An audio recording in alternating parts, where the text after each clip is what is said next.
Olá, sejam bem-vindas e bem-vindos a mais um CESP Entrevista. Hoje recebemos para uma conversa que promete sobre educação, ciência e tecnologia, Roseli de Deus Lopes, que é professora associada da Escola Politécnica da Universidade de São Paulo, a PoliUSP, coordenadora de vários programas vinculados à Pró-Reitoria de Pesquisa da Universidade e ainda vice-diretora do Instituto de Estudos Avançados, o IEA, para o período 2020-2024. É ainda vice-coordenadora do Centro Interdisciplinar em Tecnologias Interativas. Responsável pela concepção e viabilização da Feira Brasileira de Ciências e Engenharia, a FEBRACE, ela é coordenadora geral da iniciativa de estímulo ao jovem cientista, que todo ano realiza na USP uma grande mostra de projetos de pesquisa desenvolvidos por estudantes da educação básica. Integra a diretoria da Associação Brasileira de Educação em Engenharia, a ABENGE. Professora, seja muito bem-vinda e muito obrigada por estar conosco. Oi, Rita, é sempre um prazer estar com você e com o pessoal da CESP. Um abraço a todos. Ótimo. Roseli, vamos então começar nosso papo aqui. Eu queria que você falasse da FEBRACE. A edição mais recente aconteceu em março último. Se você fizesse um balanço rápido de como foi essa iniciativa que é tão bacana e as perspectivas futuras, porque eu sei que termina uma, você já está trabalhando para viabilizar a próxima. Com certeza, não. Esse ano foi muito, assim, foi uma felicidade imensa poder voltar ao modo presencial novamente. Nós ficamos 3 anos, porque como a FEBRACE, a mostra de finalistas acontece em março, por 3 anos nós tivemos que pivotar e ficar só no modo via internet, fazendo a apresentação dos trabalhos, as avaliações, as arguições, né, e a mostra pública. Então, esse ano, poder voltar ao presencial foi uma delícia, foi uma delícia. Então, toda aquela energia, né, dos alunos, dos professores orientadores que acompanham, né, que vêm aqui para São Paulo. E esse ano a gente fez em 2 rodadas. A gente teve 500 projetos finalistas que se apresentaram via internet em janeiro. Então, fizemos as bancas, né, as conversas com os avaliadores, porque a avaliação, a parte mais importante dela é essa troca, né, dos avaliadores poderem conhecer os jovens, as ideias, o que eles já fizeram e poder estar dando dicas de como é que eles podem melhorar. E aí, desses 500, a gente selecionou 225 para se apresentarem ao vivo, em 3D, aqui, né, na cidade universitária. A gente fez o evento no Inova USP, então o valor simbólico também de poder fazer no Centro de Inovação da USP, isso é muito importante, né, de estar recebendo esses jovens que estão iniciando suas carreiras em ciência e tecnologia, já trazendo suas descobertas, suas invenções. Também foi muito bacana ver que, assim, a cada ano, o potencial deles de conseguir realizar projetos mais avançados, de maior complexidade, aumenta. Mesmo a gente que está aí há 21 anos agora, né, na estrada, a gente se surpreende como que, quando os jovens aprendem a fazer boas perguntas, eles aprendem a usar os métodos que a gente utiliza nas pesquisas científicas e tecnológicas, como é que eles ainda, né, tão jovens, na educação básica, são capazes de desenvolver projetos melhores do que muitos que a gente vê aí em mestrados e doutorados nas nossas universidades. E a próxima edição, qual que é a perspectiva? Diante dessa retomada presencial, o negócio é crescer ainda mais, então, do próximo Então, ano. assim, ao longo de 21 anos, a gente foi desenvolvendo uma série de estratégias, né? Porque o nosso objetivo é fazer com que esse tipo de trabalho chegue lá na ponta, em cada uma das nossas escolas, né? Que as escolas percebam que muito mais do que, às vezes, o aluno decorar alguns conteúdos que ele não sabe exatamente se ele vai precisar e como que ele vai aplicar, mas que ele aprenda que identificar os problemas, aprender a aprofundar a compreensão dos problemas, ir em busca de soluções ou em busca de compreender melhor os problemas, que isso é o que ele precisa aprender na educação básica, né? Aprender a como enfrentar desafios, a como ele mesmo se colocar desafios, né, para serem trabalhados. Então, isso que é muito importante na educação básica. Então, para o ano seguinte, o que a gente pretende é justamente aumentar a abrangência. A gente já recebeu, ao longo de 21 anos, finalistas de mais de 1.300 municípios diferentes do Brasil. O Brasil tem aí mais de 5.600 municípios, então a gente ainda tem aí uma estrada longa a percorrer, né, de fazer com que essa semente, porque quando essa semente chega numa escola, quando você consegue ter, né, alguém que desenvolve um projeto a ponto de ser selecionado ou para a Febrace ou para a rede de feiras afiliadas, que a gente tem aí 120 feiras afiliadas à Febrace, mais ou menos. Então, quando você tem uma escola que consegue ter o primeiro finalista, né, esse trabalho normalmente ele acaba tomando mais espaço dentro da escola. Então, a gente tem algumas escolas que começaram aí com 1 ou 2 projetos sendo desenvolvidos com um orientador e que depois acabaram, né, no bom sentido, contaminando a escola inteira, né, da escola inteira, de outros professores se envolverem. Então, a gente tem algumas escolas que conseguem realizar esse tipo de atividade envolvendo todos os alunos da escola. Não é uma tarefa fácil, porque você sai do convencional, né? Você passa a permitir que os alunos façam perguntas que às vezes os professores não sabem ainda como responder, então o professor perceber que isso é importante é a mensagem que a gente está levando para todas as escolas e que em algumas isso já está tomando corpo, em outras a gente ainda tem aí um longo trabalho a percorrer. Então, nossa expectativa para o ano que vem é que a gente consiga mais parceiros, que a gente consiga intensificar as parcerias com as próprias secretarias. A gente tem vários programas, entrando no site, né, do www.febrace.org.br, a gente tem ali nesse mesmo portal as várias iniciativas que a gente desenvolve. Algumas são mais focadas em formação de professores, outras são em cursos online, mais abertos para alunos e para professores também. Por exemplo, a gente tem um curso lá que ensina como é que você, que nunca programou na sua vida, pode aprender a programar rapidamente e desenvolver uma solução de internet das coisas para resolver um problema que seja importante para você. Então, a gente tem esses tipos de materiais, ou então, por exemplo, como é que eu implemento um espaço maker na escola? O que significa isso? Como é que eu posso fazer um espaço que realmente seja, né, adequado para a educação básica, para desenvolver as competências que eu quero desenvolver nos meus alunos e nos meus professores na escola, né? Não só um lugar bonitinho, com equipamentos interessantes, mas que não cumpre o propósito pedagógico. Então, a gente tem no site da Febrace, ali no portal, a gente tem os links para esses vários cursos, essas várias iniciativas que se complementam. Então, assim, as perspectivas acho que são boas, né? A gente voltou para o presencial, então essas trocas acabam sendo mais intensas e a gente acaba tendo resultados, né, mais fortes e mais rápido. Agora, em maio, a gente está se preparando para levar, são aqui em torno, acho que de 15 alunos, mais ou menos, para os Estados Unidos, que foram selecionados na Febrace, e que agora vão para uma feira internacional, a ISEF, International Science and Engineering Fair, em Dallas esse ano, e eles vão ali estar junto com alunos, né, do mundo inteiro, e tão importante quanto eles mostrarem o projeto que eles estão desenvolvendo, né, para os outros, é eles conhecerem essas outras pessoas que têm um propósito como o deles, né, que é de investir em ciência e tecnologia para poder resolver os problemas do mundo. Então, eles fazem amigos, fazem conexões, e às vezes uma conexão feita nesse momento, ainda que eles são adolescentes, às vezes traz desdobramentos aí ao longo da carreira, né? Tem uma ex-aluna nossa aqui da Poli, que ela foi finalista na Febrace, depois ela entrou na Poli, e foi muito interessante que depois de concluir o curso de engenharia, ela foi fazer doutorado direto na Universidade da Pensilvânia, mas com um orientador que ela conheceu por meio de uma premiação da Febrace. Que pela Febrace ela ganhou um acampamento científico na Coreia do Sul, e lá ela conheceu um professor da Pensilvânia. Então, você vê que essas coisas, né, elas fazem parte da estratégia da Febrace, que é criar novas conexões, que é de você, a partir de você dar visibilidade naquilo que você já conseguiu fazer, né, então de você apresentar o trabalho que você já conseguiu realizar. A gente brinca assim, você dá a cara para bater ali para os avaliadores, né, para eles fazerem perguntas difíceis, né, eles te darem sugestões, mas essa troca de contatos, ela traz desdobramentos bem importantes nesse futuro acadêmico e profissional desses jovens.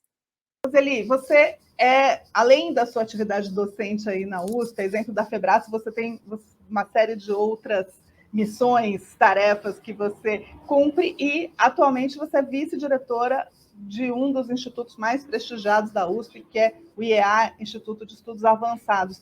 Fala um pouco do trabalho do Instituto, por que ele é importante, por que é importante para a sociedade, não só no âmbito da universidade. Então, a USP, ela tem as unidades de ensino, que acabam sendo as mais conhecidas, né, porque a gente tem os cursos de graduação e de pós-graduação, como a Escola Politécnica, por exemplo, mas ela tem alguns institutos especializados, então são institutos que têm alguma missão específica, e o IA é um deles, né, que ele não é um instituto voltado à educação de graduação e de pós, mas é focado em pesquisas, principalmente pesquisas que envolvem interdisciplinaridade, multidisciplinaridade, e então que precisa, né, de pessoas de áreas de conhecimento diversificadas, e também o foco maior é para aqueles estudos e pesquisas que tenham implicações em políticas públicas. Então, são estudos e pesquisas que as empresas não fariam sozinhas, né? Então, que são de interesse público, e, é bem interessante porque a gente consegue rapidamente, ele tem uma estrutura muito enxuta, então a gente consegue rapidamente ter não só as pessoas especialistas nas diversas áreas temáticas necessárias para cada projeto, para cada programa, que sejam da própria USP, mas a gente consegue rapidamente articular colaboradores, pesquisadores que sejam não só da academia, de outras instituições acadêmicas nacionais ou internacionais, mas também as pessoas que detêm o conhecimento de uma determinada área na sociedade.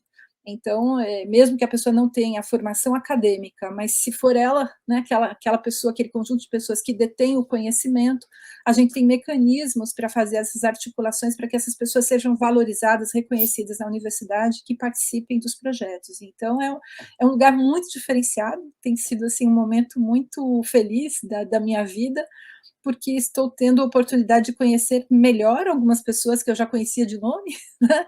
E de conhecer outras, né, que acabam se agregando ali aos projetos, e cada conversa, cada roda de conversa, cada reunião que você vai no IA é uma oportunidade para você aprender, né, sobre assuntos diferentes e de grande complexidade. E hoje, para você fazer pesquisas de impacto, principalmente pesquisas de impacto em larga escala, é muito importante que você tenha esses ambientes onde você conecta pessoas que são de áreas diferentes. O começo da conversa é difícil, porque às vezes até o vocabulário você usa as mesmas palavras, mas com significados às vezes diferentes. Então, esse começo de articulação para problemas complexos, trazendo pessoas de áreas diferentes, é um começo difícil, mas quando você tem uma ambiência ali apropriada, a gente consegue ter resultados muito relevantes. Então, assim, está sendo... Eu estou aqui na diretoria junto com o professor Guilherme Ariplonsky, então, além do prazer de trabalhar com uma pessoa especial como ele, está no IA, né, que é esse instituto tão importante da universidade, tem sido um momento da minha carreira especialmente importante. Roseli, e falando nas coisas que as empresas não fazem sozinha, uma delas é investimento em ciência e tecnologia.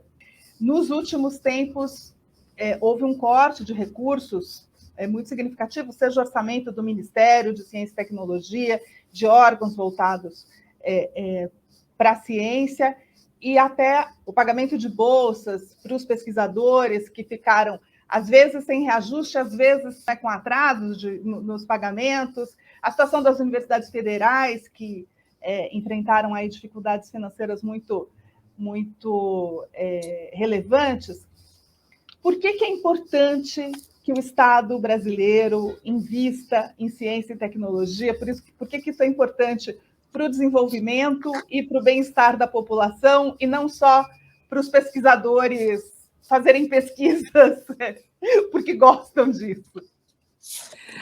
Não, essa é muito, muito importante essa sua pergunta. Assim, a gente precisa ter políticas de Estado, né? E políticas de Estado são políticas estratégicas de longo prazo, né? Então, e hoje o mundo é muito mais desafiador do que já foi, né? Tudo muito rápido, competição global aí exacerbada. Então, assim, os investimentos em educação, ciência, tecnologia e inovação são absolutamente fundamentais. E tem esse nome, é investimento, isso não é gasto, né? Para que a gente tenha um retorno garantido, né? Que a gente consiga ter desenvolvimento econômico e principalmente desenvolvimento social, a gente precisa ter políticas de longo prazo, muito bem avaliadas, com indicadores claros, né, para a área de educação, ciência, tecnologia e inovação. Então, esse é o caminho.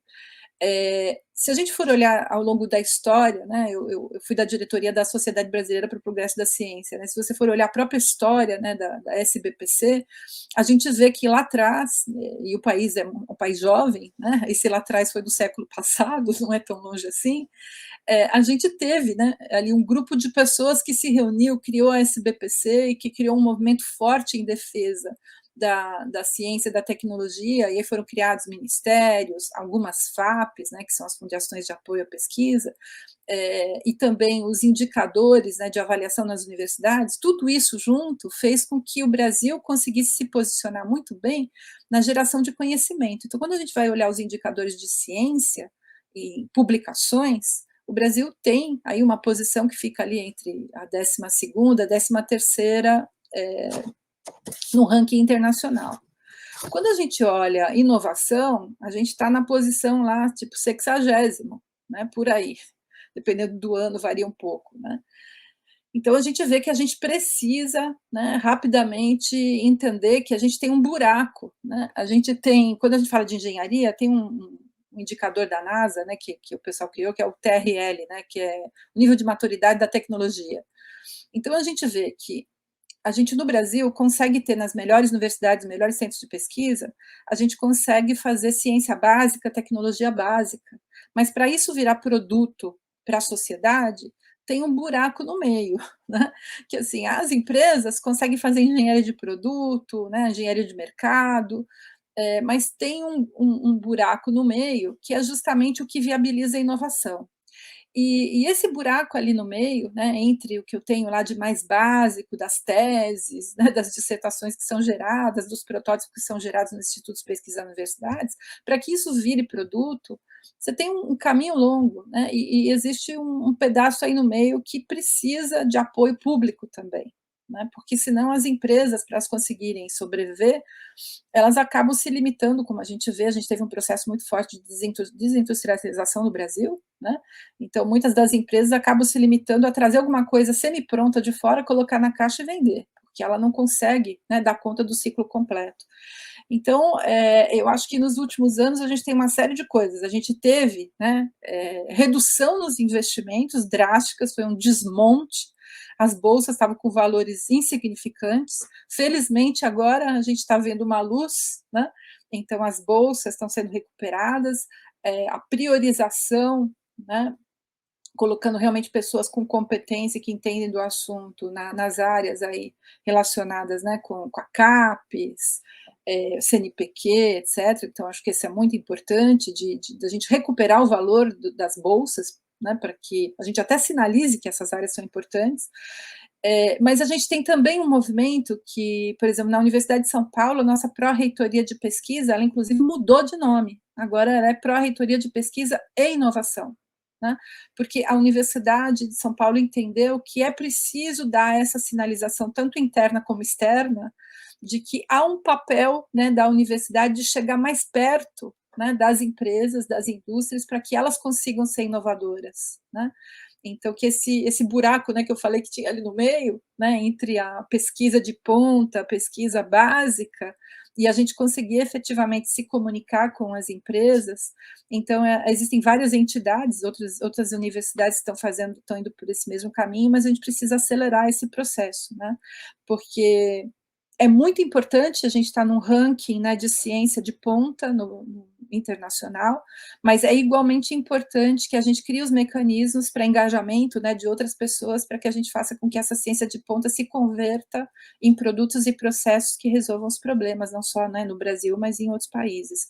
Então, acho que isso é o que a gente está vendo, né, de tendência forte, da gente ter um processo de organização maior. E lá na Febrace, há 21 anos atrás, quando a gente criou, a gente colocou lá o slogan, junto com o nome Febrace, a gente coloca criatividade e inovação, em cima da logomarca, né, da Febrace. Por quê? Porque começa lá no jardim da infância a gente a incentivar a criatividade, a autoconfiança de que eu posso, né, não só melhorar o que já existe, mas que eu posso fazer coisas novas, então tem que começar lá na base e percorrer ali a vida inteira. E dentro dos ambientes que a gente tem, de centros de pesquisa, de universidades, etc., a gente precisa promover, né, as condições tanto para a ciência básica, para os investimentos em ciência básica, porque existem coisas que a gente, às vezes, nem sabe no que você vai usar aquilo lá na frente, né? São perguntas, por que isso é assim? O que eu vou fazer com isso lá na frente? Às vezes a gente não sabe ainda, né? É muito cedo para saber. E a gente precisa investir, né? Porque a gente vê que a ciência básica, quando a gente consegue fazer isso com muita força, isso traz desdobramentos de longo prazo. Mas, ao mesmo tempo, é preciso investir muita força e nos ambientes acadêmicos, aí principalmente nas escolas de engenharia, né? Quando a gente fala de educação e engenharia, e eu estou agora na ABENGE, né, que é a Associação Brasileira de Educação e Engenharia, a gente precisa rever, né, os nossos cursos de engenharia, porque eles eram muito focados em conteúdos e habilidades técnicas específicas, e o mundo hoje ele é muito mais acelerado, né? Quer dizer, eu posso, sob demanda, aprender uma determinada técnica ou me aprofundar em alguma coisa, mas se eu não tiver uma visão mais sistêmica, se eu não tiver a capacidade de trabalhar com pessoas que sejam de outras áreas, para que eu consiga entender profundamente qual é o problema, não adianta eu saber resolver algumas coisas, porque se eu tiver com um problema diferente, eu vou tentar encaixar uma solução que eu já tenho para um problema que aquela solução não seria melhor, né? Então, a gente conseguir já, desde os primeiros anos dos cursos, da gente já engajar esses alunos, primeiro mantendo a criatividade deles, né? Não destruindo a criatividade, permitindo que eles possam fazer perguntas que às vezes não são as mesmas perguntas que os professores querem fazer naquele momento, né? Então, a gente tem um ambiente que permita que eles possam, né, fazer algumas coisas que sejam do interesse deles, né? Então, ter laboratórios abertos, ter um ecossistema de inovação aberto disponível para que eles possam estar se desenvolvendo. E dentro dos cursos, a gente fazer com que, às vezes, algumas coisas que eles não têm muito interesse, mas que a gente sabe que são importantes para eles, né, como é que a gente permite que eles se aprofundem, mas que eles consigam enxergar a conexão disso com o mundo real. Então, ao invés de eu ficar pegando um problema de mentirinha só para ele aprender uma técnica, acaba surtindo muito mais efeito quando a gente traz uma empresa, a gente traz um problema de verdade, ou a gente traz uma entidade, né, da comunidade que tem um problema, e esses alunos ali, porque quando eu pego um problema de verdade, eu não vou conseguir resolver ele facilmente, eu vou precisar me aprofundar, e aí ele vê a motivação para ele aprender algumas disciplinas, para ele conseguir se aprofundar em algumas técnicas, algumas tecnologias, né, em alguns conteúdos, alguns mais profundamente. Então, assim, a base conceitual sólida precisa ser trabalhada ao longo do currículo, mas as oportunidades práticas têm que estar ali junto com a teoria, né? Teoria e prática o tempo inteiro e, de preferência, com problemas que sejam problemas do mundo real. Então, trazer as empresas, né? E aí, conversando com os colegas do sindicato, trazer as empresas para dentro dos ambientes universitários, né, para que a gente colabore mais, né, para que a gente possa trazer recursos. Então, por exemplo, a gente tem algumas disciplinas aqui na Poli, em que a gente tem as empresas como parceiros, e elas vêm de duas formas como parceiros. Com alguém que seja especialista, que possa estar fazendo esse diálogo, né, com os nossos alunos para um aprofundamento da compreensão do problema, e também eles colaboram com os recursos, para que eu não precise, quando o aluno vai fazer uma determinada atividade, ele não nivela por baixo, porque ele fala assim, não, se eu precisar fazer uma viagem de campo para poder investigar melhor o problema, se eu precisar comprar algum material que não está disponível na universidade, se eu precisar alugar algum equipamento fora para poder fazer algum teste que não está disponível naquele momento na universidade, que eles possam fazer. Então, o objetivo do aluno não é fazer alguma coisa mais básica só para tirar uma nota numa disciplina, mas é realmente atingir o objetivo que foi colocado. Então, as parcerias com as empresas, elas são muito boas nesse sentido, porque para as empresas esse recurso é muito pequeno, perto do ganho que ele vai ter, seja porque os alunos vão conseguir desenvolver uma solução, ou porque o aluno vai se desenvolver e vai ser um excelente profissional que provavelmente será contratado para essa empresa. Então, é uma relação ganha-ganha, né? A gente tem um curso mais eficiente, e a empresa, por outro lado, acaba investindo ali em recursos humanos e investindo para gerar conhecimento sobre aquilo que interessa para eles também, né, em termos de aprofundamento de problema e de busca de soluções.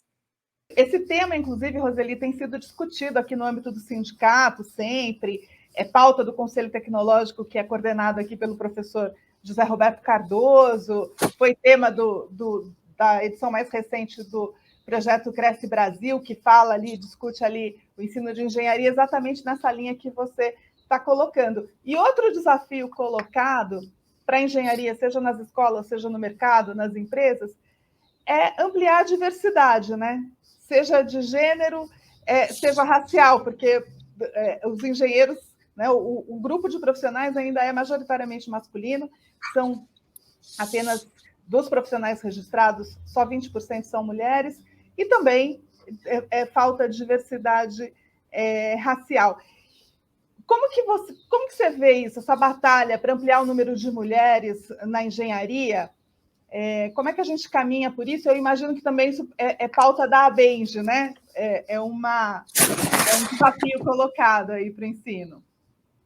Não, com certeza, né? A pauta da diversidade, colocando mais mulheres em engenharia, já é uma pauta antiga, mas que a gente ainda tem muito trabalho para ser realizado. Que, como você falou, aqui na Poli mesmo, a gente tem aí em torno de 20%, né, de meninas nos cursos de engenharia, e dependendo da área específica, né, dependendo do curso, às vezes a gente tem muito menos do que isso, né? Então, em engenharia química, às vezes a gente tem mais do que 20%, mas em alguns anos você vai para a engenharia naval, não entra nenhuma menina em alguns dos anos, né? Isso é muito ruim, né? Então, agora é importante falar na diversidade num amplo sentido, não só na questão de mulheres, né? Porque a diversidade, ela traz riqueza, né? A diversidade de olhares traz, num primeiro momento pode parecer mais difícil, porque para você convergir num determinado assunto, quando você tem pessoas diferentes, olhares diferentes, você vai demorar mais, mas com certeza você vai chegar numa solução melhor. Então, há vários estudos nacionais e internacionais que mostram isso. Então, não é só uma questão de justiça social, isso é também uma questão de melhor desempenho econômico. Quando a gente tem empresas, principalmente quando a gente fala de engenharia, porque na engenharia a gente desenvolve processos, a gente desenvolve produtos para as pessoas.